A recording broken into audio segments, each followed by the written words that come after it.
Cricket से जुड़ी हर update के लिए हमारे all in one YouTube channel को सब्सक्राइब कीजिए और बगल के नोटिफिकेशन बेल को जरूर दबाएं।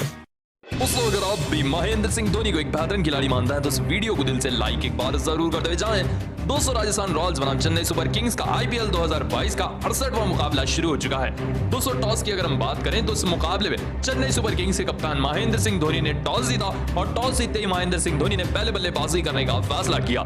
आइए शुरुआत की बात कर लेते हैं। दोस्तों, शुरुआत की अगर हम बात करें तो सीएसके की शुरुआत खराब रही, जहां पहले से लाइन बल्लेबाज ऋतुराज गायकवाड़ बोर्ड की इस बार जाती गेंद पर एज दे बैठे इस तरीके से और इस तरीके से संजू सैमसन ने इनकी शानदार कैच पकड़ी, जिसके चलते ऋतुराज गायकवाड़ 2 रन बनाकर 6 गेंदों का सामना करते अपनी बड़ी विकेट गवा बैठे।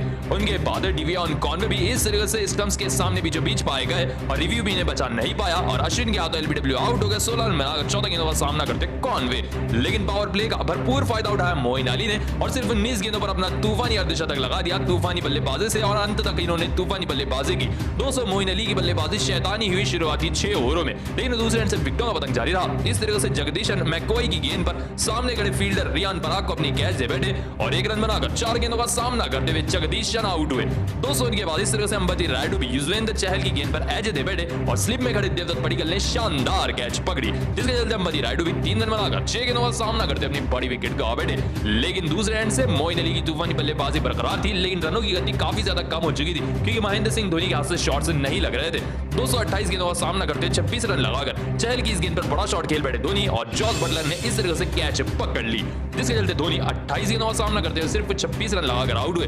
दोस्तों, देखते ही देखते दूसरे एंड से 53 रन पर पहुंच चुके थे मोइन अली 57 गेंदों में और ऐसा लग रहा था कि आज अर्धशतक पूरा कर ही लेंगे, लेकिन आखिरी ओवर में ये भी चूक गए।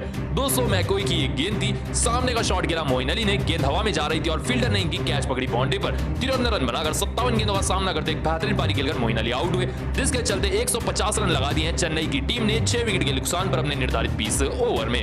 दोस्तों, आपको राजस्थान की गेंदबाजी और चेन्नई की बल्लेबाजी को 10 में से कितने नंबर देंगे, इसका जवाब हमें कमेंट में एक बार जरूर बताते हुए जाएं। दोस्तों, आईपीएल 2022 का एक और तूफानी मुकाबला रॉयल चैलेंजर्स बेंगलोर बनाम गुजरात टाइटंस के बीच में शुरू हो चुका है। दोस्तों, इस मुकाबले में गुजरात टाइटंस के कप्तान हार्दिक पांड्या ने टॉस जीता और बल्लेबाजी का किया फैसला। ऐसे में इस मुकाबले में पहले बल्लेबाजी करते हुए शुरुआत खराब रही। दोस्तों, शुभमन गिल इस तरीके से हेजलवुड की बाहर जाती हुई गेंद पर स्लिप में खड़े मैक्सवेल को अपनी कैच दे बैठे, मात्र 1 रन बनाकर 4 गेंदों का सामना करते शुभमन गिल आउट हुए। उनके बाद वेड आए थे बल्लेबाजी करने के लिए, लेकिन ये भी मैक्सवेल की गेंद को पढ़ नहीं पाए और एलबीडब्ल्यू आउट हो गए। 16 रन बनाकर 13 गेंदों का सामना करते हुए मैथ्यू वेड आउट हुए। उनके बाद हार्दिक पांड्या और वृद्धिमान साहा के बीच में पार्टनरशिप हो ही रही थी, तभी दूसरे एंड से इस तरह से सिंगल लेने के लिए दौड़ पड़े और दूसरे एंड से वृद्धिमान साहा फैफ डुप्लेसी के हाथों रन आउट हो गए। 31 रन बनाकर 22 गेंदों का सामना करते हुए वृद्धिमान साहा रन आउट हुए, लेकिन उनके बाद डेविड मिलर आए हार्दिक पांड्या का साथ देने के लिए। 34 रन बनाकर हसारंगा की इस गेंद पर उन्हीं को कैच दे बैठे सामने की तरफ डेविड मिलर। 34 रनों की एक अच्छी पारी खेल 25 गेंदों का सामना करते डेविड मिलर आउट हुए। दोस्तों, उनके ठीक बाद राहुल तिवेतिया भी 2 रन बनाकर हेजलवुड की गेंद पर कार्तिक को अपनी कैच दे बैठे, मात्र 2 रन बनाकर 3 गेंदों का सामना करते हुए राहुल तिवेतिया आउट हुए। लेकिन अंत तक बल्लेबाजी की गुजरात टाइटंस के कप्तान हार्दिक पांड्या ने, जिन्होंने इस मुकाबले में 62 रनों की तूफानी पारी खेली 47 गेंदों में। दोस्तों, आप सभी को बता दें, हार्दिक पांड्या ने 62 रनों की अंत तक नाबाद पारी खेली और 6 गेंदों पर राशिद खान ने 19 रन लगाए आखिरी के ओवर में, जिसके चलते 168 रन लगा दिए गुजरात टाइटंस की टीम ने 5 विकेट के नुकसान पर। ऐसे में अब देखना यह होगा कि डू और डाई वाले मैच में गुजरात टाइटंस के खिलाफ आरसीबी इतना लक्ष्य प्राप्त कर पाती है या नहीं। इतने टारगेट का पीछा कर रहे उतरी गुजरात टाइटंस के सामने विराट कोहली की टीम आरसीबी। दोस्तों, आरसीबी की शुरुआत की अगर हम बात करें तो आरसीबी की शुरुआत शानदार रही, जहां इस बार खराब फॉर्म से जूझ रहे विराट कोहली ने बेहतरीन बल्लेबाजी की। दोस्तों, आप सभी को बता दें, इस मुकाबले में ऐसी शुरुआत दिलाई मानो गुजरात टाइटंस के रोंगटे खड़े हो गए। दोस्तों, इस मुकाबले में विराट कोहली ने सबसे पहले अपना तूफानी अर्धशतक पूरा किया। दोस्तों, विराट कोहली का आईपीएल 2022 का पहला अर्धशतक है। दोस्तों, आप सभी को बता दें, उनके साथ विराट कोहली के साथ साथ फैफ डुप्लेसी भी तूफानी बल्लेबाजी कर रहे थे। दोस्तों, दोनों ने मिलकर 100 से ज्यादा रनों की सलामी साझेदारी निभाई, जिसके चलते गुजरात टाइटंस से मुकाबले से लगभग बाहर ही हो चुकी थी और विराट कोहली लगभग 60 से ज्यादा रन बना चुके थे और उनका साथ तूफानी अर्धशतक बनाकर दे रहे थे फैफ डुप्लेसी। दोस्तों, कोहली और डुप्लेसी के बीच में बेहतरीन पार्टनरशिप हो रही थी। देखते देखते डुप्लेसी के सामने विराट कोहली ने धाकड़ बल्लेबाजी करना शुरू कर दिया। दोस्तों, अभी विराट कोहली तूफानी अर्धशतक के पार पहुंच गए थे, तो वहीं इनकी नजरें पूरी तरह से शतक पर थी, लेकिन जीत के लिए सिर्फ 20 गेंदों पर 21 रनों की दरकार थी जब विराट कोहली बल्लेबाजी कर रहे थे। दोस्तों, आप सभी को बता दें, विराट कोहली ने तो इस मुकाबले में तूफानी अर्धशतक लगा दिया था और लगभग 99% जीत पक्की कर दी थी आरसीबी की, लेकिन उसके बाद इस तरह से 115 के स्कोर पर आरसीबी के पहली विकेट गिरी। राशिद खान की इस गेंद पर फैफ डुप्लेसी डुप्लेसी ने बड़ा शॉट खेला और गेंद के नीचे आ गए हार्दिक पांड्या, जिसके चलते इस मुकाबले में पहली विकेट गिरी डुप्लेसी के रूप में। दोस्तों आप सभी को बता दें इस मुकाबले में फैफ डु प्लेसी 44 रन बनाकर 38 गेंदों का सामना करते हुए आउट होकर रह गए। दोस्तों राशिद खान ने पहली विकेट निकाल दी थी। अब विराट कोहली के साथ मैक्सवेल बल्लेबाजी कर रहे थे, तभी 146 के स्कोर पर दूसरी विकेट गिरी। आगे बढ़ गए विराट कोहली क्रीज छोड़कर और पीछे से मैथ्यू वेड ने स्टंपिंग कर दी, जिसके चलते इस मुकाबले में विराट कोहली एक अच्छी पारी खेलकर आउट हुए। दोस्तों विराट कोहली ने 73 रनों की धाकड़ पारी खेली 54 गेंदों में और राशिद खान की गेंद पर विराट कोहली एक अच्छी पारी खेलकर आउट हुए। उनके बाद ग्लेन मैक्सवेल ने 40 रन लगा दिए सिर्फ 18 गेंदों में, जिसके चलते आरसीबी ने 18वें ओवर की 34 गेंद पर तूफानी मुकाबला जीत लिया 8 विकेटों से।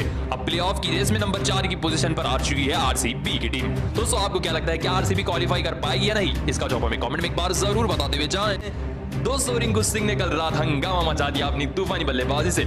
दोस्तों लखनऊ सुपर जायंट्स बनाम केकेआर के इस तूफानी मुकाबले का अंतिम ओवर काफी ज्यादा रोमांचक रहा। तो आइए आपको बताते हैं रिंकू सिंह का वो आखिरी ओवर और लखनऊ सुपर जायंट्स की तूफानी गेंदबाजी और केकेआर की तूफानी बल्लेबाजी आखिरी ओवर की। दोस्तों आखिरी 6 गेंदों पर 21 रन चाहिए थे। मार्कस स्टोइनिस को केएल राहुल ने गेंदबाजी थमाई और स्ट्राइक पर थे हमारे रिंकू सिंह। दोस्तों आइए पहली गेंद पर देख लेते हैं क्या हुआ। दोस्तों पहली गेंद पर बेहतरीन तरीके से सामने का शॉट खेला रिंकू ने और गेंद गई बाउंड्री के पार, जिसके चलते पहली गेंद पर आ गया चौका।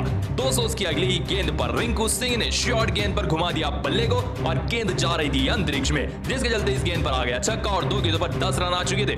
दोस्तों उसकी अगली गेंद को भी एक और बार सामने की तरफ गगनचुंबी हवा में खेल दिया रिंकू सिंह ने और ये भी गेंद गई बाउंड्री के पार, जिसके चलते इस गेंद पर भी छक्का आ गया और शुरुआती 3 गेंदों पर रिंकू सिंह ने 16 रन जड़ दिए। दोस्तों रिंकू सिंह की बल्लेबाजी तूफानी हो रही थी। दोस्तों आप सभी को बता दें अब 3 गेंदों पर 5 रनों की दरकार थी। ये शॉट खेलकर रिंकू सिंह ने दौड़कर 2 रन ले लिए और वापस स्ट्राइक पर आ गए और अब 2 गेंदों पर 3 रनों की दरकार थी, जैसे कि आप देख सकते हैं। उसकी अगली गेंद थोड़ी सी वाइड रखी मार्कस स्टोइनिस ने, इस गेंद को भी रिंकू सिंह ने हवा में खेल दिया। गेंद हवा में जा ही रही थी कि नीचे एवन लुइस ने शानदार कैच पकड़ी, जिसके चलते समाप्त हुई रिंकू सिंह की खतरनाक बल्लेबाजी। 40 रन बनाकर रिंकू सिंह सिर्फ 15 गेंदों में आउट हुए खतरनाक बल्लेबाजी कर। दोस्तों रिंकू सिंह जैसे ही आउट हुए लखनऊ के खेमे में खुशी की लहर आ गई। दोस्तों आप सभी की नजरें आखिरी गेंद पर थी, क्योंकि आखिरी गेंद पर 3 रनों की दरकार थी। स्टोइनिस दौड़ कर आए गेंद फेंकने के लिए। स्ट्राइक पर आ चुके थे नए बल्लेबाज उमेश यादव। सुनील नारायण दूसरे एंड पर थे। अगर नारायण होते तो मैच जीत जाती क्या? दोस्तों आखिरी गेंद पर इस तरह से बोल्ड होकर रह गए उमेश यादव बड़ा शॉट लगाने के चक्कर में, जिसके चलते लखनऊ ने 2 रनों से आखिरी गेंद पर ही मुकाबला जीत लिया। जी हां दोस्तों रिंकू सिंह की तूफानी बल्लेबाजी, लखनऊ की तूफानी बल्लेबाजी, लेकिन अंत में नतीजा आया लखनऊ के खेमे में, जिसके चलते लखनऊ की टीम ने 2 रनों से तूफानी मुकाबला जीत लिया। दोस्तों आपको क्या लगता है क्या लखनऊ इस साल आईपीएल जीत पाएगी या नहीं? इसका जवाब नीचे कमेंट में जरूर लिखिए। दोस्तों कोलकाता नाइट राइडर्स बनाम लखनऊ सुपर जायंट्स का आईपीएल 2022 का तूफानी मुकाबला शुरू हो चुका है। दोस्तों इस मुकाबले में टॉस की अगर हम बात करें तो टॉस गिरा लखनऊ सुपर जायंट्स के खेमे में। केएल राहुल ने टॉस जीता और पहले बल्लेबाजी करने का फैसला किया। दोस्तों पहले बल्लेबाजी की शुरुआत करने आए लखनऊ की तरफ से केएल राहुल और उनके साथ सलामी बल्लेबाज बनकर आए क्विंटन डी कॉक। दोस्तों शुरुआत की बात ना ही करें तो ज्यादा बेहतर रहेगा, क्योंकि ये शुरुआत के साथ साथ अंत भी था।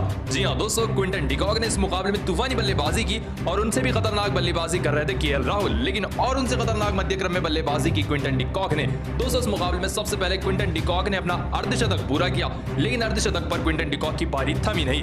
दोस्तों उन्होंने और भी तूफानी बल्लेबाजी की। दोस्तों उनके साथ बल्लेबाजी कर रहे थे कमाल लाजवाब राहुल। दोस्तों इन्होंने भी तूफानी बल्लेबाजी की और इन्होंने भी अपना अर्धशतक पूरा किया और ये भी तूफानी बल्लेबाजी कर रहे थे। दोस्तों 15 ओवर हो गया, कोई भी विकेट नहीं गिरी। उसके बाद भी केएल राहुल तूफानी बल्लेबाजी कर रहे थे और क्विंटन डी कॉक अपने शतक के करीब पहुंच चुके थे।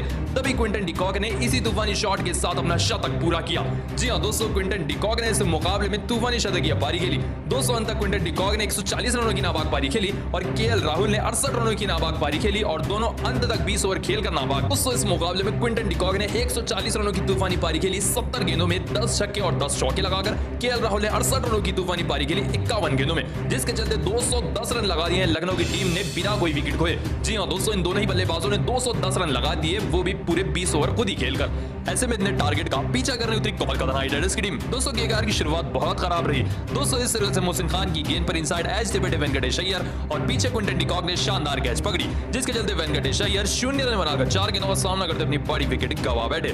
दोस्तों आप सभी को बता दें इनके बाद नए सलामी बल्लेबाज अभिजीत तोमर भी इस तरह से मोहसिन खान की गेंद पर शॉट खेल बैठे और गेंद के नीचे आ गए केएल राहुल, जिसके चलते अभिषेक तोमर भी अपने पहले मुकाबले में 4 रन बनाकर 8 गेंदों का सामना करते अपनी विकेट गवा बैठे। उनके बाद नीतीश राणा ने एक ताबड़तोड़ पारी खेली, लेकिन ये भी कृष्णप्पा गौतम की इस गेंद पर सामने खड़े स्टॉइनी को अपनी कैच दे बैठे, जिसके चलते एक अच्छी पारी खेल 42 रन लगाकर 22 गेंदों का सामना करते हुए नीतीश राणा आउट होकर रह गए। उनके बाद मैदान पर श्रेयस अय्यर ने बेहतरीन बल्लेबाजी की और देखते ही देखते श्रेयस अय्यर ने अपना तूफानी अर्धशतक पूरा किया।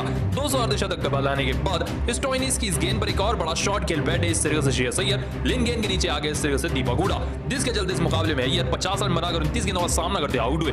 200 के बाद सैम बिलिंग्स भी 36 रन बनाकर इस तरीके से क्रीज से आगे आ बैठे बिश्नोई की